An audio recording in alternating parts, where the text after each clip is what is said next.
With the Unification Wars won, humanity returned its gaze to the stars. Its burgeoning empire had barely begun to grow, but with a unified government and vision for space expansion, a new wave of human pioneers and explorers set out to conquer the stars. This is the complete history of the Star Citizen universe. Remember to hit the subscribe button and the bell icon to be notified when these release. If you wish to support the channel financially, then becoming a member or Patreon will go a long way. Now, let's return to the story with Chapter 3, The Conquest of Stars. By 2402, the first settlements were built on the twin planets of Aramis, Vega 2, and Selene, Vega 3, as the UNE set its sights on the system, which showed great promise. Vega wasn't the only system rapidly terraforming. Redder, Caliban, Centauri, and even Oberon were also in full swing. The human colonial expansion era had begun. As these systems rapidly developed with the help of the centralized planning and control of the UNE, it also attracted new investments into terraforming. One of these investors was one Martha Shubin, a Sol construction magnate who would found an investment group known as Shubin Interstellar. It wouldn't be long before her investments would pay off, and pay off massively. After a series of mergers and acquisitions, Shubin Interstellar became the third largest terraforming conglomerate in the UNE. It was the beginning of what historian Dr. Edward Nogle would call the Hidden Empire. It was during this boom when one Ruben Pardue, one of the first graduates from the University of Redder, would find his purpose.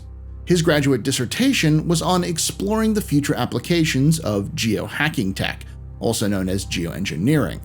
This would gain the attention of Titiana Terraforming, who convinced the young engineer to join their effort in Uriel. Pardue quickly became known as an adept problem solver with a caustic tongue. He was arrogant, but rarely wrong, and as such, rocketed through the ranks of the terraforming team. Soon he would be asked to construct a network of tunnels under the planet's surface to house another team's experimental thermal device to warm up the frozen core. He spent months in the tunnels, obsessing over every last detail, and in his downtime sketched ideas for new equipment that would have been useful in his operations.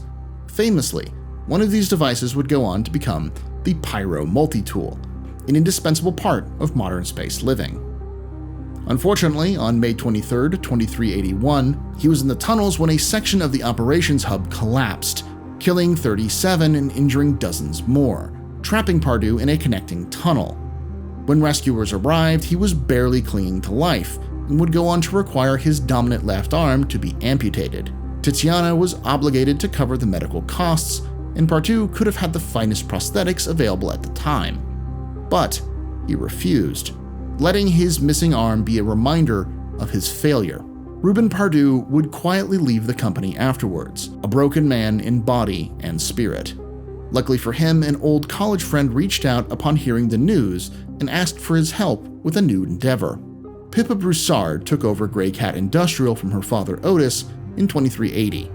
Although she was the CEO, her father was still the chairman of the board and watched what she did closely. In order to get some distance between herself and her father, she used the completion of the terraforming of Croshaw to open a second plant on Angeli, moving her office away from Mars and the watchful eyes of the board. She hired Pardue to help her come up with new products for this factory.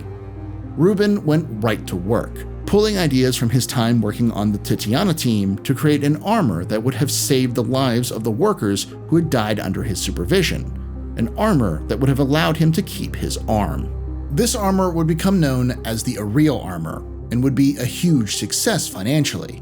Pippa offered Ruben a promotion to head up Grey Cat's engineering department, but he refused, not wanting the responsibility of lives heaped upon him once more. Ruben was there to work and wanted his works vetted by as many others as possible to ensure they worked. After the success of the Ariel, he would pull out his old idea of the Pyro Multitool. While the Ariel was a great success, the Pyro was revolutionary.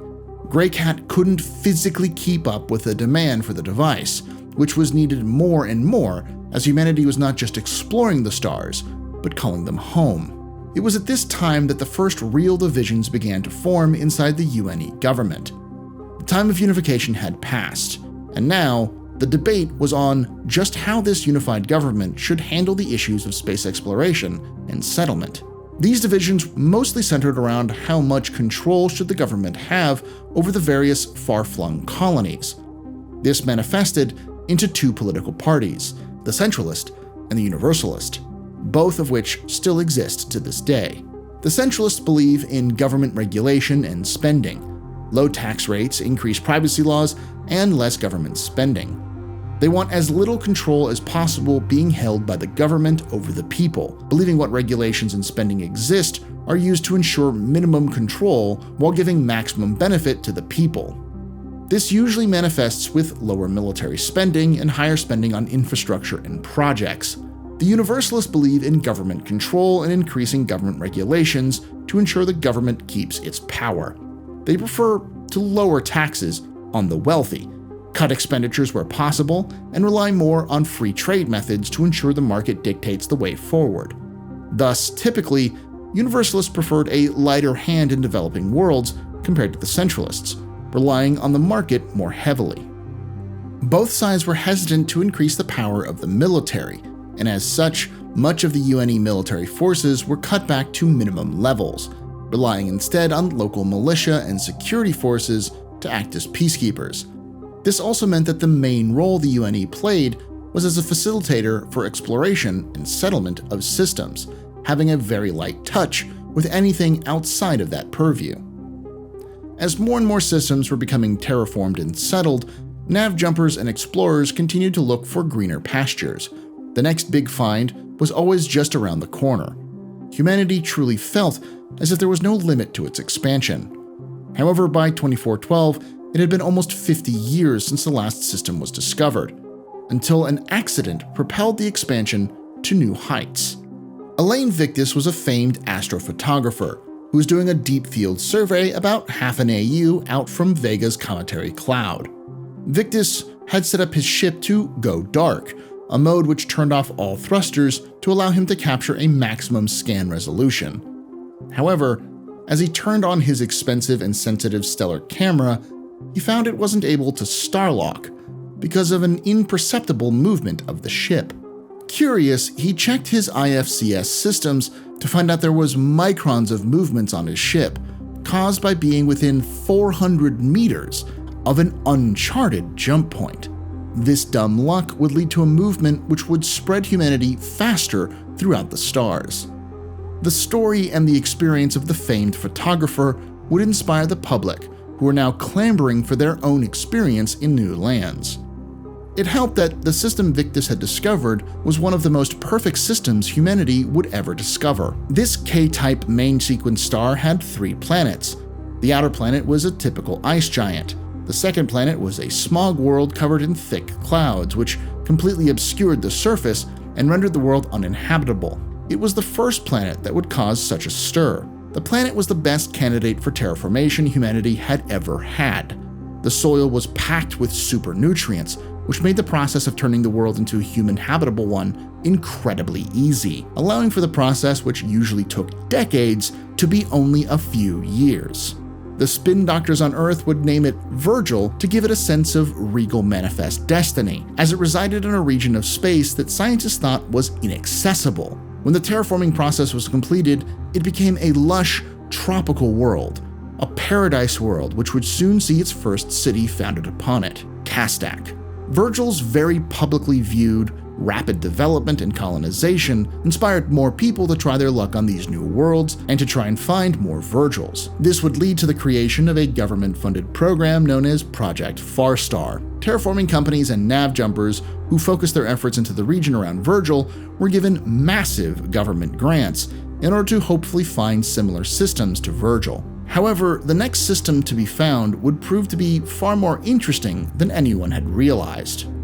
In 2430, Wendell Dopes charted a jump point into a new star system, naming it Davian after his father-in-law. This wasn't odd for the time. The thing that made it so unique was the jump point leading to Davian originated in Soul. Contemporary science at the time theorized that there was no other jump points in the Sol system, so news of this discovery literally rewrote the science on what we knew about jump points.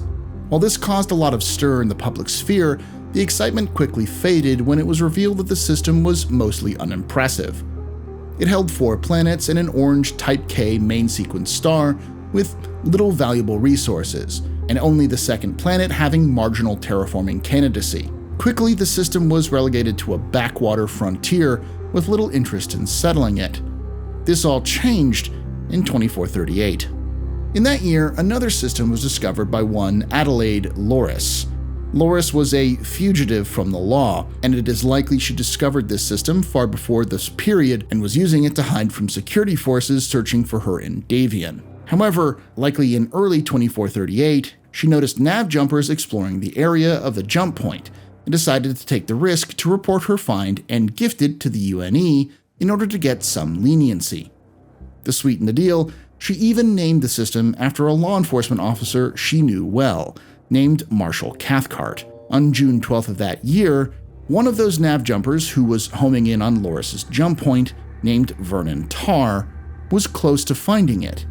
However, due to the lucrative financial realities of discovering a jump point, and likely the knowledge of criminals like Loris operating in the area, Tarr was on edge. There was always a fear in the nav jumper community that they might be followed to their fines, executed, and their claims stolen from them. While there's no record of this, the false claims of Ashley Gahn in her reported discovery of Caliban and the fate of the Lindy may have inspired some paranoia amongst the now well-established society of nav jumpers. Tarr was taking no risks as a result, so when at 3:13 p.m. Earth Standard Time, his scanner showed a signature approaching him suddenly, so he acted out of instinct and fired at it. It was only after his shots missed that he realized what he was looking at was no ship of human design. Quickly, he relayed his coordinates and a brief description of his encounter to local officials, who relayed it to the UNE. Luckily for all sides, the strange ship remained stationary, the two sides seemingly staring at one another for a long while, before a UNE fleet under the command of General Neil Skolkovich arrived to take over the situation. Humanity had not found anything in the way of complex life outside of Earth. They had discovered at least one naturally habitable world in the Nemo system, but every other planet up to that point had to be terraformed to support life. So the discovery of not just life, but an alien civilization capable of spaceship construction and interstellar travel was massive. The ship was a type humanity would soon know as the Defender, and it housed a single pilot, who was taken into custody. It was bipedal and tall as it loped into its new abode on the UNE capital ship. A crew of specialists worked with the creature, who referred to itself as Onjeri, to which the team interpreted as just Jerry, a name the creature would wear as a badge of honor for the rest of their life. The process of translating the literal alien language of the visitor was slow, but Jerry proved to have a very affable nature and was very willing to work with the team. As a result, a now famous incident occurred when the team presented Jerry with a plate of various food for them to eat, to which they devoured every bit, and even the wrappers they came in. Tarr gave the whole account of his incident to the general, who made it very clear he was not to mention that he almost started humanity's first interstellar conflict to try and keep the situation under control, which Tarr obliged, being hailed as the hero who made first contact and not the trigger-happy nav jumper he was. Weeks went by with slow progress, as both sides struggled to understand one another. It seems that despite the reporting of the jump point to officials in Seoul, the Navy was not privileged to the information, as news traveled slow through couriers and relay stations. It was likely that no charts had been updated before first contact was made either, so all the Navy could do is find the general area of the jump point and wait. After 2 weeks of waiting and interpreting, additional alien ships arrived and made contact with the fleet. It would take months of work deciphering each other's languages, but eventually a breakthrough was made in early fall of 2438, when we learned that the species we had made contact with called themselves the Banu. The Banu are a tall, short-lived species, living not much beyond 60 years of age. They possess no real biological sex, with Banu able to choose to change their form to accommodate their young while still requiring 2 Banu to accomplish this goal. Not much is known about their origins, as the species doesn't actually track their history, finding the practice wasteful and counter to progress. They are a gregarious and open people, with a society that is dedicated to accomplishing tasks with skill. Banu society is more decentralized, living in what amounted to a part family, part company known as a Suli, instead of the human concept of states and nations. Each Suli is dedicated to a specific task and works with other Sulis to ensure their products and services for every part of life were created. We also learned that they participated in what amounts to financial enslavement, with every Banu born into a Suli contract, then being sold to a rearing Suli, then being sold again to their first professional Suli, where they worked off their debt before being free to join or create any Suli they wished. This remains standard practice for the Banu, who often even buy members of other species and force them to work in their Sulis, though it is frowned upon by the wider Banu culture itself. Jerry proved to be an asset during this time of translation and understanding, though the truth of the purpose of his visit to human space proved to be almost as embarrassing as Vernon Tarr's near-fatal mistake. Jerry belonged to a bureaucratic Suli, and found themselves bored, dreaming of being a pilot and an explorer, so they began embezzling funds from their Suli to let them out of their contract and into a position with an exploration Suli. However, their schemes had been found out, so in a moment of panic, Jerry stole one of the Suli's defenders and fled, eventually arriving face-to-face with the paranoid nav jumper. Luckily for Jerry, their discovery of a brand new species for the Banu to trade with gave him some leeway, and they were forgiven of their crimes. The first interstellar treaty between humanity and an alien species, the Interstellar Peace and Trade Accord, was signed by both representatives of the Banu and the UNE in October 2438. The deal formalized political relations with the main government of the fractious Banu, known as the Protectorate, which was formed to deal with entities outside Banu space and culture. This treaty also opened trade between the two species, which would change humanity forever. In Davian, the small backwater settlement on known as Jata exploded overnight, as Banu traders began to flood into the system to barter and trade. The city grew on the back of this trade and began to flourish. However, goods and services weren't the only thing being traded on Cestulus. Shortly after the signing of the treaty in 2938, a repair Suli on the planet lit lamps and invited local humans to join them in a practice they called the Glow Festival. This was an infrequent practice done by the Banu to celebrate momentous occasions, where everyone is said to be part of one Suli, meaning Sulis would invite passing strangers to join them and give these strangers gifts to sell, and those strangers bring food and drinks to share with their hosts. This festival lasts for 34,000 Banu beats, or 2 human days, when the lamps run out of fuel. This was the first non-human cultural exchange since first contact, and it quickly became as much a Davian tradition as a Banu one, spreading throughout human space as many traders saw the value in the practice to boost sales. However, there was still much consternation with this first contact. The sudden and near disastrous first contact threw the reality of just how unprepared the UNE was militarily into stark relief. They were lucky that Tar missed his shots, and lucky that the Banu weren't hostile. Now that they knew they weren't alone in the universe, we feared we may not be the top dog we had always assumed we were. This reality was reflected when the UNE decided what to do with Cathcart. The system was entirely unremarkable, simply a star with a large asteroid field around it. However, it was donated to the UNE and was supposedly on the route towards Banu's space. It was instantly given to the Navy, who turned the system into a Class C military restricted system. They began plans to build a listening post and communications complex in the belt, as it was a single jump away from Davian. It was at this time when one man stepped into the limelight, a man of supposed long heritage of arming humanity for war, supposedly building and selling everything from crossbows to fighter jets to nuclear weapons.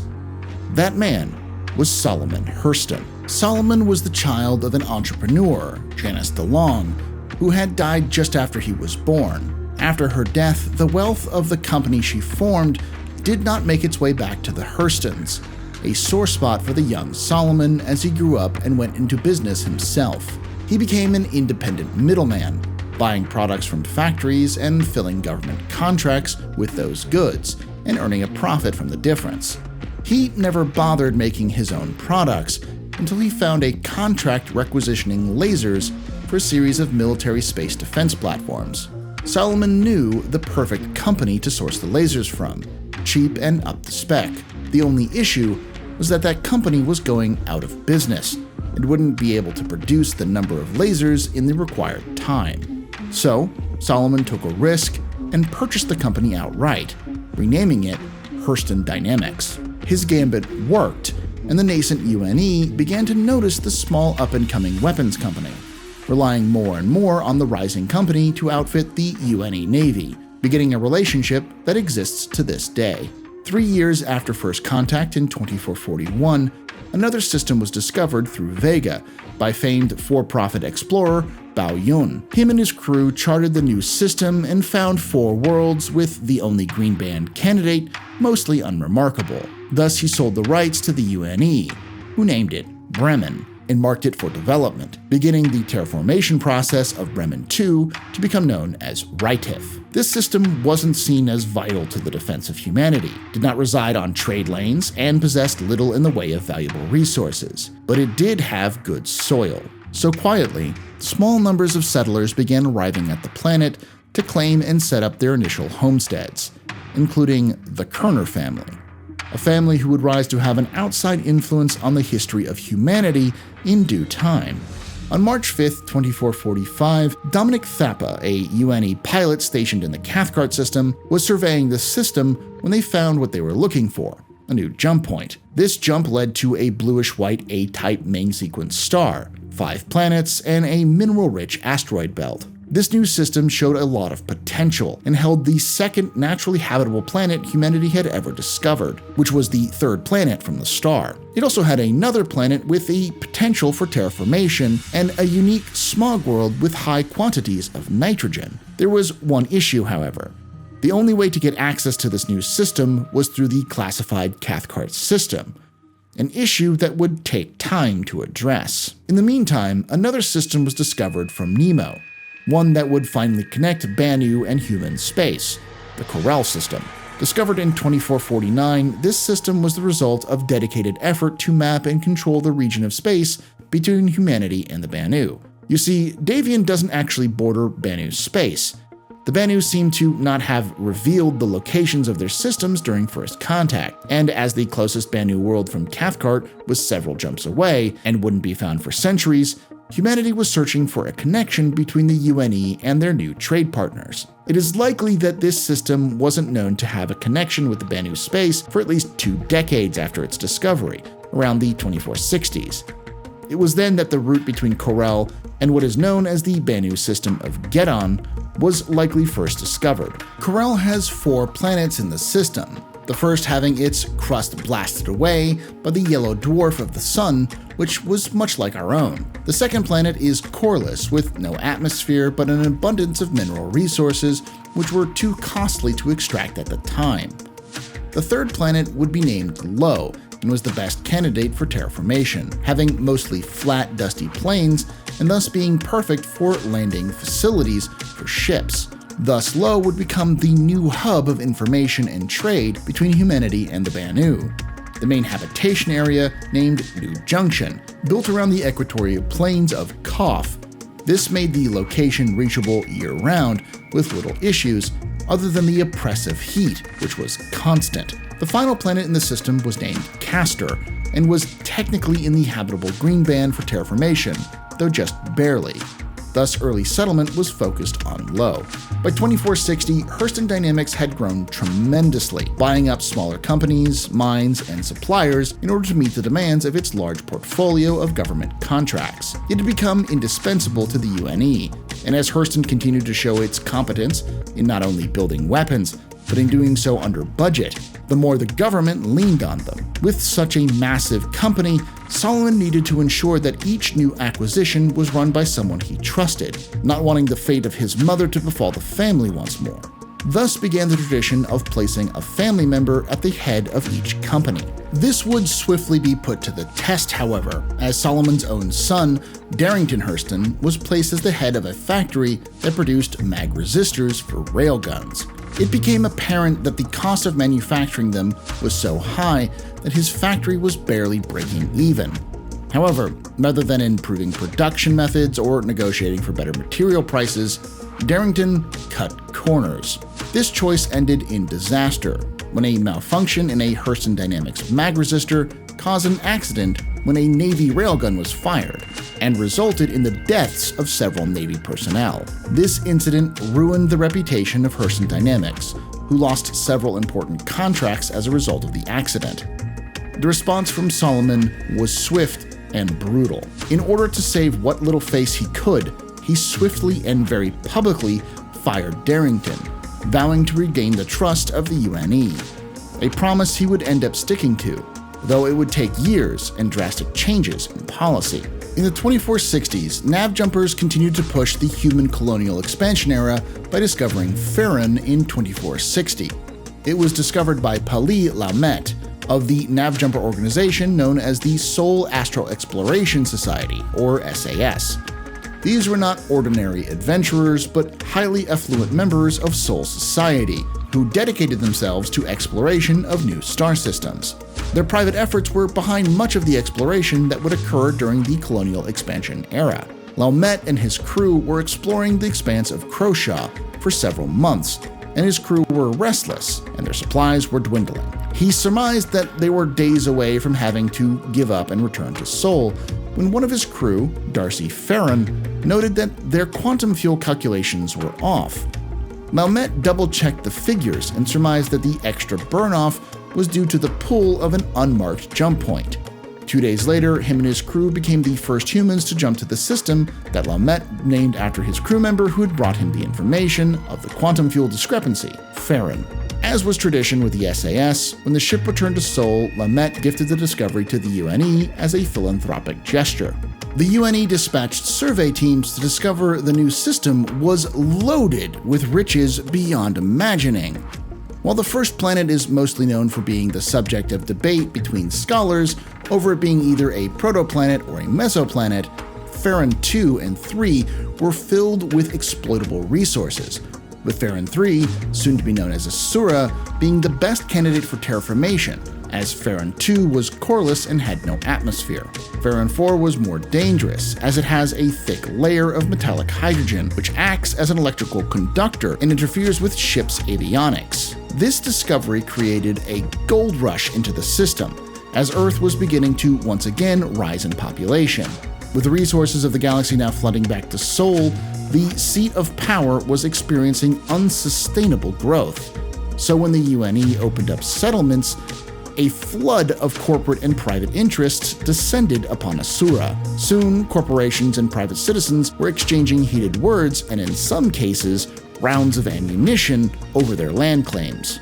These disturbances likely brought back memories of the chaotic times of Croshaw's initial terraformation, and as such, the UNE reasserted control and set up a lottery system to help arbitrate disputes. However, after the first drawing took place, a myriad of loopholes and flaws were uncovered that gave some parties an unfair advantage, likely including Shubin Interstellar and Hurston Dynamics, who had greatly invested in the planet. This took years for the UNE to unravel through investigation and lawsuits filed against the winners of the lottery. The government's impotent response to the debacle highlighted the limits of the UNE as an organization. The UNE was still very much tied to and favored corporations in the expansion of humanity throughout the stars. While groups like SAS helped keep much of these worlds in control of the UNE, the reliance on local security and militia for control of these new systems and the inability to really control these growing corporate giants like Shubin showed that a reform was needed to improve the aging Earth government. It is believed that the failures of the UNE at Faron was the beginning of the movement to reform the UNE into something new, to change the United Nations of Earth into the United Planets of Earth. This was aided by the growing number of humans living outside of Sol, who did not have representation of their own, despite starting to develop their own unique cultures and identities. For instance, it was during this time that Spectrum began to blossom beyond its use in Sol system as a network of communication to the various colonies. One of the first non-Sol-based broadcasting companies began operation in Croshaw or Angeli, called Angeli On Air, and focused on life and news of the people from humanity's most settled colony world. Thus, the movement reforming the UNE was building from two camps: better control and more fair representation. In the meantime, Faron would explode in population and productivity. Resources began flooding out of the system into the rest of human space. Historian Ariel Rutt famously said that if Sol was the Empire's heart, then Faron was the blood coursing through its veins, highlighting just how important the discovery was for humanity. The capital city of Asura is Tram, a city that was expertly designed to establish balance between nature and civilization. Large factories, refineries, and housing developments were interspersed with beautiful public parks. It famously was dubbed the City of Dreams by noted poet Leilani Towan. There was still some good news for the UNE, as the first real success of Project Farstar occurred in 2463, when Project Navjumpers Tabitha Castor and Jamel Normand discovered a jump point from Davian to the system that would become known as Kano. While the second planet showed some promise, the rest of the system was mostly a wash, with the first planet being a mesoplanet, the third being a smog world, and the fourth known as Pox being a violent gas giant. Even then, the second planet was a water world, with polar ice caps being the only surface to land and set up settlements, thus limiting the population of the world and the planet itself being very difficult to terraform, the first attempt failing miserably. While Kano proved that Project Farstar could work, it wasn't a glowing success. Still, some development did happen, and in 2469, a Earth-flagged freighter named the Roustabout, owned by one Pyrotechnic Amalgamated, picked up a gravitational anomaly as it passed through the system. Little did anyone know that this small sensor reading would lead to one of the greatest tragedies in the history of corporate settlement, one that still resounds down the ages to the modern day. Unfortunately, by 2467, the bottom fell out of the economy. The UNE had overtaxed itself by trying to expand its influence. Between the debacle on Faron and the reorganization of the military, the budget was getting tight. However, two events would save the floundering government. The first was the discovery of the Ellis system. This was one of the largest systems humanity had ever discovered, with an astonishing 13 planets, of which 2 were terraformable, and 1 was the first world to not only be habitable, but contain an abundance of life. This find alone helped to revitalize the slumping economy, as it was sold to an up-and-coming developer named Gaia Planetary Services, who quickly went about terraforming the system. During the downtime, the workers took to racing one another over and through the gorgeous vistas of the various planets in the system. This would become famous long after the terraformation was complete, and would evolve into the most famous race in the galaxy, the Murray Cup. Despite the boon of discovery of the Ellis system, the government was still experiencing a shortfall, and the military was set square in the sights for being trimmed once more by both political parties. It didn't help that the military had been expensively experimenting with developing and exploiting the restricted system UDS 2445309, the new system discovered from the Cathcart system. They hoped to test the new terraforming techniques to finally solve the issue of terraforming smog worlds with the second planet, while also terraforming the fourth. Smog worlds had proven to be a difficult situation for terraforming technology, as there didn't seem to be any way to stabilize and clear the atmosphere on a planetary scale within acceptable timelines. At the moment, this was not an issue, as an abundance of worlds were discovered that could easily be terraformed. But the UNE military was hoping to be able to crack the code with the system's unique high-nitrogen smog planet. Unfortunately for them, this process was expensive enough to be noticed by Congress and not successful enough to justify its existence. The Senate began to ask questions, and as an election was nearing, the military knew that there was no longer any way to continue their control of UDS 2445. So in a desperate attempt to keep its operations in Cathcart going, the military agreed to let the Senate sell the system, but only to a single entity. That way they felt it would be easier to control who entered and left Cathcart's system, as it was the only route into this new lucrative system. The Senate then settled on doing something unprecedented. Instead of giving the rights to a system while maintaining regulatory control over it, they opted to sell the system outright. This move would then give the government the funds they needed to cover the budget gap, while the company that purchased the system would gain uncontested or monitored control over the system and its valuable resources. The company that was allowed to purchase the system was one Hathor Group, who settled the sale in January of 2468. It's important to note that this sale took place during the Universalist-controlled Senate, and filling the government's budget gap managed to help the Universalists maintain control over the government in close elections later that year. This would also become the precedent needed for the Senate to do something very similar later with the Stanton system.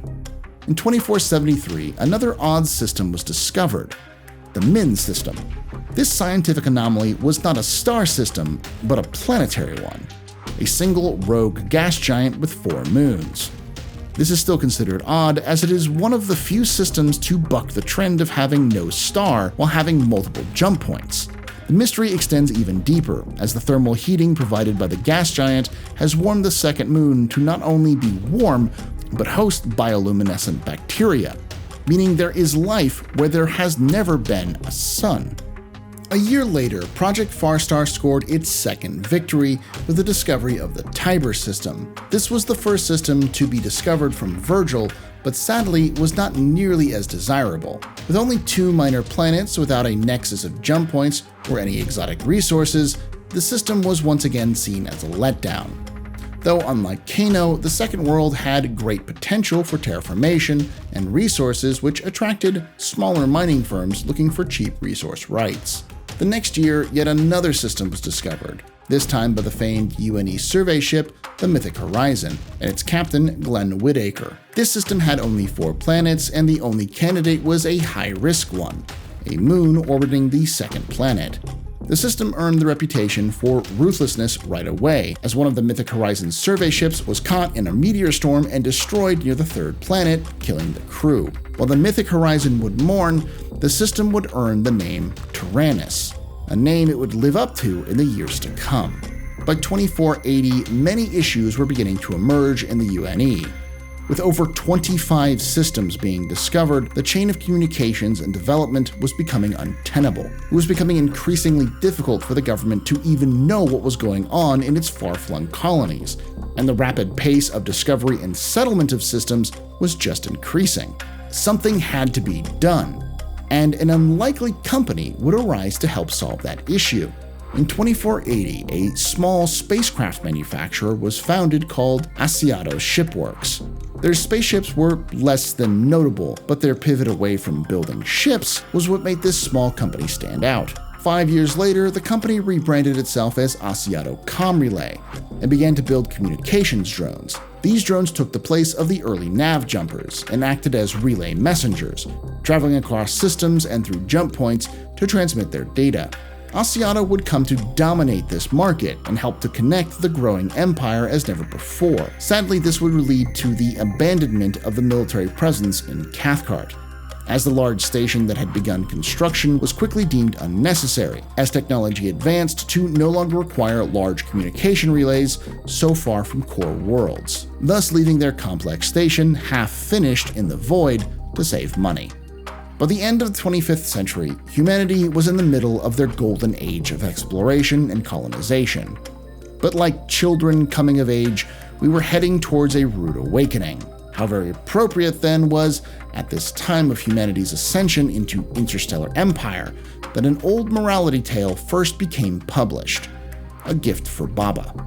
Though originally from stories from the late 24th century, it wasn't until 2480 that the stories were condensed into a single tale penned by the author Fatima Reynolds Malik.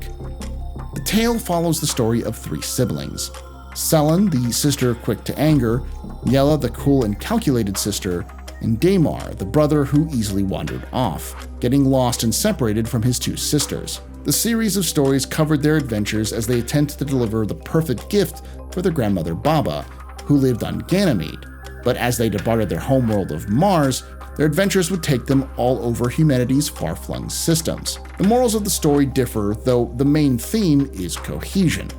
Only through the combined efforts of all of the siblings are they able to make it out of one scrape or another. However, each one's unique quirks get them lost and in trouble at some point in the story. This story would find a place among the classics of children's literature, and in many ways mirror the realities of humanity at the time. As we let our anger, our coolness, or wanderlust get the better of us, we would continue to fall into more and more trouble, conflicts, corruption, and chaos. It was only through unity that we would find our way in the verse. So it was with the beginning of the human colonial expansion era, as we pushed the stellar frontier as one species, to not simply visit, but conquer the stars. Thank you for watching Chapter 3 of this long-running series. This takes an awful amount of research and time to complete, so if you're enjoying these, be sure to hit the subscribe button, hit the bell icon, and turn on notifications to know when these are released, and if you really want to help out, think about tossing us a few credits by becoming a member. I'd also like to thank the Patreons on screen now for their continued support. If you want to join them for as little as $5 a month, you can help support future videos and get early access to these videos as well. I'd also like to thank the editor for this episode, Urai, who, without their help, this would not be possible.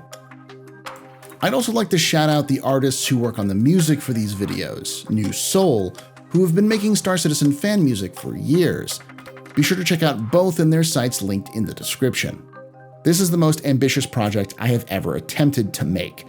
I will be chronicling over 900 years of in-game history, much of it fragmented or incomplete, into a single long narrative line. Its purpose is to give better context to the events and universe of the game in a more linear timeline format, which is easier to follow. Lastly, there will be addendums, short changes added to this series as it goes, simply because retcons and additions to lore are common for a game in development. Thanks again for watching. Remember to like the video to help spread the word, comment down below with questions or comments, and subscribe for future videos. Like I say every time, remember, ex historia ad astra.